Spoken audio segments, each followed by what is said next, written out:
You know how it is, right? We often pick up a book to get away from it all, to just escape.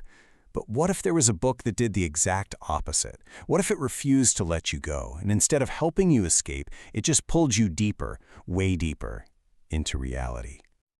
So, yeah, what if a book wasn't an escape? That's really the core question we're digging into today.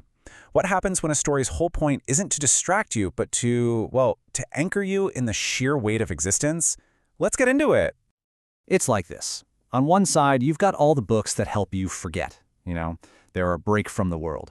But on the other side, you've got this other kind of book. One that forces you, literally forces you, to confront the real weight of everything. Okay, so here's our game plan. We're going to break down how this book is basically the anti-novel. We'll look at how it deals with reality, its characters, history, the whole shebang, and maybe most importantly, what it asks of you. All right, first up, the opposite of a novel. And look, this isn't about saying one is better than the other, not at all. It's about recognizing that some stories are built for a totally different reason. So what is this book we're talking about? It's called Al-Bidaya wa al-Nihaya, which translates to the beginning and the end. It's this massive, epic work of history by a 14th century scholar named Ibn Kathir. And that brings us right to our first big contrast, invention versus, well, unflinching reality. This really gets to the core of that silent agreement, the one between an author and a reader. Think about it.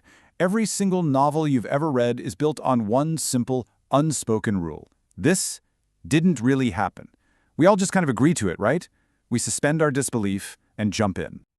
So a novel, it usually hooks you with a character, right? A hero, a mystery, some kind of story. But this book, it does something totally different. It starts before there are any characters, before nations, before names. It starts with the creation of the universe itself. And the effect of starting there is, wow. It's immediate. The book tells you right from page 1 that this whole story isn't about you. You just showed up. You're late to the party, and this world was not waiting for you.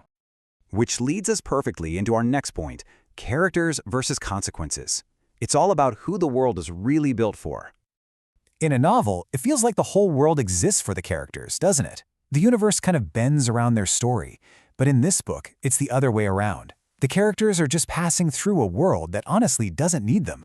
So history here isn't entertainment. There's no dramatic music swelling in the background. It's just cause and effect. A choice leads to an outcome. Obedience leads you down one path. Rebellion leads you down another. There's no emotional manipulation. It's just, this happened, so that happened, period. Okay, next up, plot armor versus history. This is about how stories deal with peril, with real danger. You know that feeling in a movie or a book where you just know the main character is going to be okay? That's plot armor. They're protected because the story needs them. Well, in this book, there is no plot armor at all. No one is safe just to make the ending feel good. And the scale here is just staggering. We're talking about creation itself. Entire generations of prophets and nations rise and then just vanish. Without any sentimentality. Empires that seemed like they would last forever, they disappear. Rulers and kings become nothing more than a line on a page, a lesson to be learned. So when you put it side by side, the difference is just huge. A novel zooms in on one life, a family. It's sentimental. This book zooms way out to cover all of history. It's unsentimental. The outcome isn't some satisfying story arc, it's just stark historical consequence. All right, now we get to the part where this book really, really diverges from everything else. Let's talk about the end versus the accounting. This is about what happens after death. Think about it. Novels, movies, they almost always stop at death, right? That's the end of the line. The story's over. Not here. In this book, death isn't the end. It's just a transition, a doorway. The narrative keeps right on going, way past what we think of as the end. And the book just lays it all out, step by step. The signs of the final hour appear. The universe itself ends. A trumpet is blown, and then every single choice is weighed. The whole focus shifts from telling a story to this final accounting. Which brings us to our final point, and honestly, it might be the most important one. Escape versus responsibility.